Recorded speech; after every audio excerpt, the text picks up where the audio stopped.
Friends, welcome back. तो friends, अभी का वीडियो है भारत के इन कमांडोज को देख इजराइल क्यों खुश हो रहा है। इंडिया इजराइल रिलेशन, देखिए क्या ये न्यूज कमाल की लग रही है। तो वीडियो शुरू करते हैं। वीडियो शुरू करने से पहले अगर आप चैनल पर नए हो और आपने अभी तक सब्सक्राइब नहीं किया है तो जल्दी से पहले सब्सक्राइब के बटन और बेल आइकन को क्लिक कर लो ताकि आपको हमारे सारे न्यू वीडियोस के नोटिफिकेशन मिल जाए जैसे हम अपलोड करें। अगर आपको वीडियो पसंद आता है प्लीज लाइक एंड शेयर। चलिए शुरू करते हैं।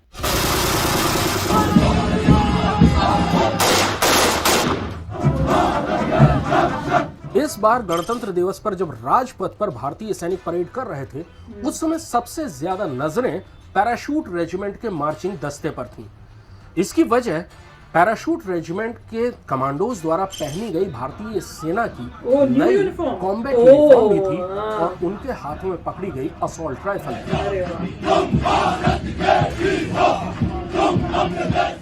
दरअसल भारतीय सेना ने अपनी कॉम्बैट यूनिफॉर्म के पैटर्न में परिवर्तन किया है। पहनने के ढंग में भी फर्क है, फैब्रिक में भी फर्क है और डिजाइन में भी फर्क है।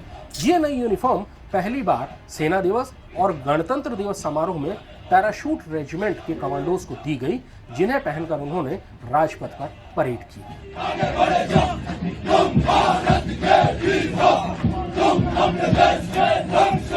ये वर्दी बहुत आरामदेह है और ये वर्दी देश के हर टेरेन में काम आएगी। लेकिन उससे ज्यादा चर्चा कमांडोज के हाथ में पकड़े हुए हथियारों की थी।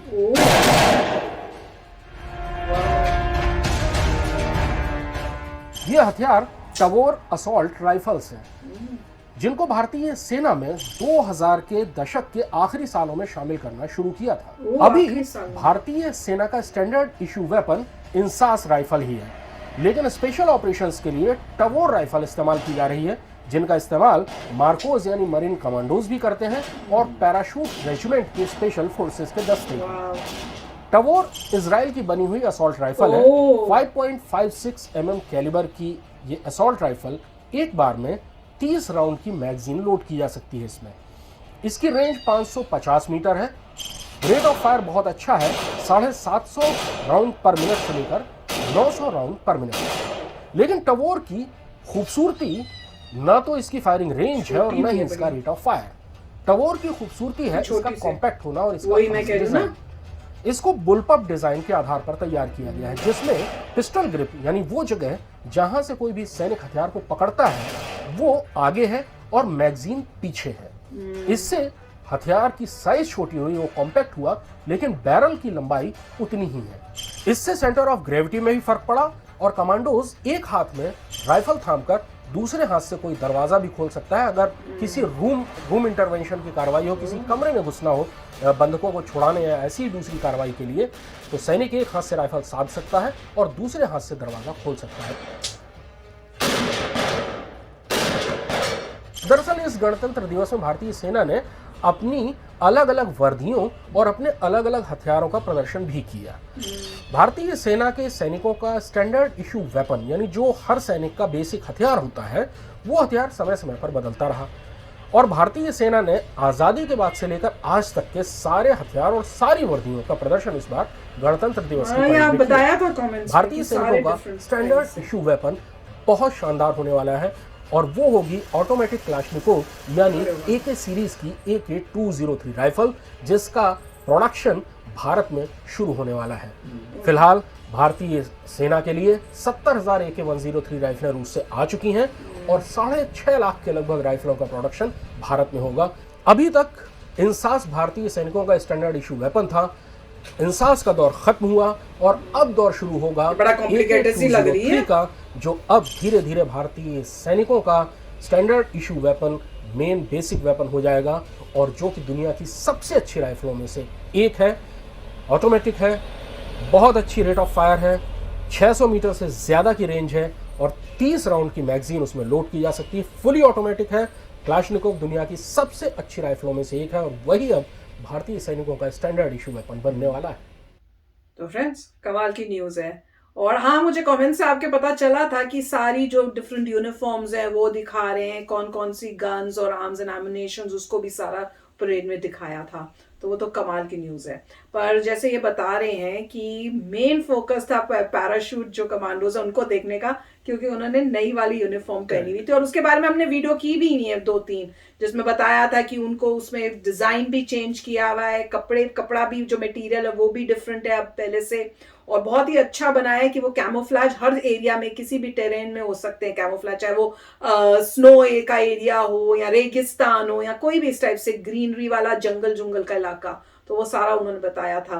पर इसमें उन्होंने दिखाया कि मेन फोकस सबका इसमें था, और गन जो थी वो भी कमाल की थी। मैं तो देखते ही बोल दिया था कि इतनी मतलब कॉम्पैक्ट सी है, छोटी सी बनाई हुई है, बनी तो इतनी लंबी होती है, पता नहीं कैसी कंफ्यूजन होता है उनको लगाना, उसमें डालना भी इतना होता है। ये काफी मतलब लग रहा था कि फ्रेंडली सी है, और जिस तरह से उन्होंने दिखाया और बताया उससे दिख रहा था कि भैया दिस इज अमेजिंग, और अपनी आर्मी को बेस्ट टू बेस्ट मिल रहा है। कह रहे थे लेटर 20s इस 2000s में ही मिल ये शुरू हुई है, तो चेंजेस तो आ ही रहे हैं, और दिखाना रिपब्लिक डे में अपना दिखाना कि हम कितने मतलब ताकतवर हैं बहुत इंपॉर्टेंट है, ताकि जो बाकी जो एनिमी कंट्रीज हैं वो जरा संभल के रहें।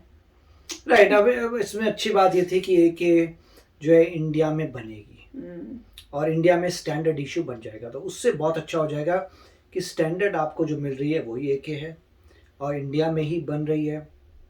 वो मेरे ख्याल से बहुत ग्रेट किया है। और यूनिफॉर्म का भी जैसे देखा था कि अंदर आपको टक इन नहीं करनी, बाहर रहेगी, डिफरेंट टेरेन में आप यूज़ कर सकते हैं।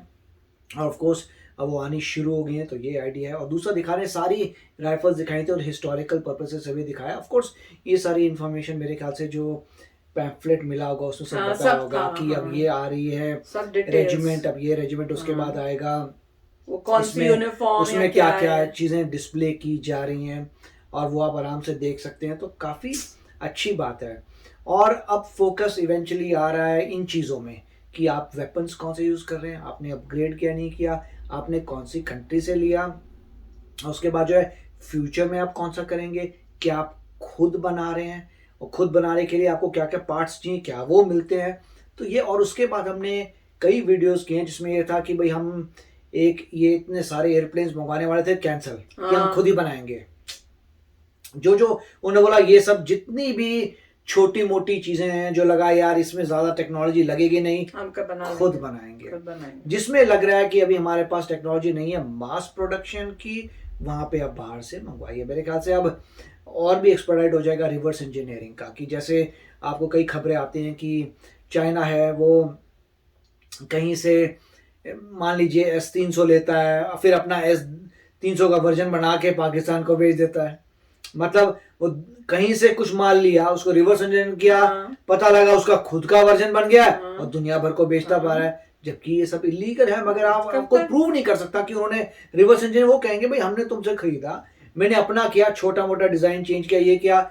अगर कोई बोलता है तो रिवर्स इंजीनियर किया, तो उसको बोल सकते हैं भाई तू डिसेबल कर दे, तेरे में इसका तो रिवर्स इंजीनियरिंग मतलब हमारी बहुत स्ट्रांग है कि हम कर पा रहे हैं, क्योंकि इतना आसान काम तो होता नहीं है। कई चीजें सेल्फ डिस्ट्रक्ट की भी होती हैं कि अगर आप कोई मेन बॉक्स है जिसमें बहुत कुछ क्रिटिकल है, अगर आप उसे खोलेंगे तो वहां से सेंसर लगा होता है, डिस्ट्रक्ट करके पूरा तबाह हो जाता है, कोई केमिकल लीक कर जाता है, धुआं निकलने जाता है। तो हर बंदा जो है जब टेक्नोलॉजी सुपीरियर बनाता है, कॉन्ट्रैक्ट में तो लिखता है कि रिवर्स इंजीनियर नहीं कर सकते, साथ में वो इंश्योर भी करता है अगर किसी ने खोलने की कोशिश की तब भी कोई टेक्नोलॉजी बचनी नहीं चाहिए, मगर उनकी स्किल है कि वो कर पा रहे हैं। तो इसीलिए मेरे ख्याल से हर कंट्री को इसी तरीके से निकलना है। आपके पास जब तक नहीं है नॉलेज, आप किसी का लीजिए, रिवर्स इंजीनियर करिए, अपना बनाइए, उसको ट्राई करिए, उसको इम्प्रूव करिए, ओरिजिनल से बेटर कर दीजिए, लोगों को भेज दीजिए। तो वही अब इंडिया कर रहा है। पहले जो सिस्टम था इंपोर्ट का, वो बहुत अच्छी बात है, ये खत्म हुआ, कोई इंपोर्ट नहीं होगा, खुद बनाओ। ज्यादा समय लगता है, लगने दो। अगर गवर्नमेंट नहीं करती तो पता नहीं तेजस भी इंक्लूड नहीं होता है। तो अच्छी गवर्नमेंट ने बोला नहीं, जो तुम्हारे पास है अभी इंक्लूड करो, उसमें इतना पैसा लगा, इतनी रिसर्च और डेवलपमेंट लगी है, उसको चलाओ, उससे जो लर्निंग होगी अगला वर्जन निकाल देना, फिर अगला वर्जन करते चले जाना, मगर तुम्हारे इंडक्ट तो करो। हाँ, अगर करोगे नहीं तो जो बना रहे हैं उनको भी कॉन्फिडेंस नहीं आना। कल को तुम्हारा अगर सक्सेसफुल हो गया तो दूसरी कंट्रीज को भेज देना। जैसे हमने कहीं कम्पीट किया था ट्रेनिंग एयरक्राफ्ट के लिए, बोल रहे थे हमारे एयरक्राफ्ट, उसके बाद न्यूज आई नहीं, पता नहीं चला कि हमारे एयरक्राफ्ट ट्रेनिंग वाले बिके कि नहीं बिके, मगर वो भी काफी अच्छी न्यूज थी। तो काफी वेरी नाइस, प्राउड फील होता है। तो चलो फ्रेंड्स, चलते हैं, मिलेंगे नेक्स्ट वीडियो में बहुत ही जल्द। Till then take care and bye bye. तो अगर आप मेरे इस चैनल पे नए हो तो जल्दी से सब्सक्राइब के बटन को हिट करो और बेल आइकन को क्लिक करो ताकि आपको मेरा जब नया वीडियो मैं लगाऊं आपको उसके बारे में जल्दी से पता चल जाए।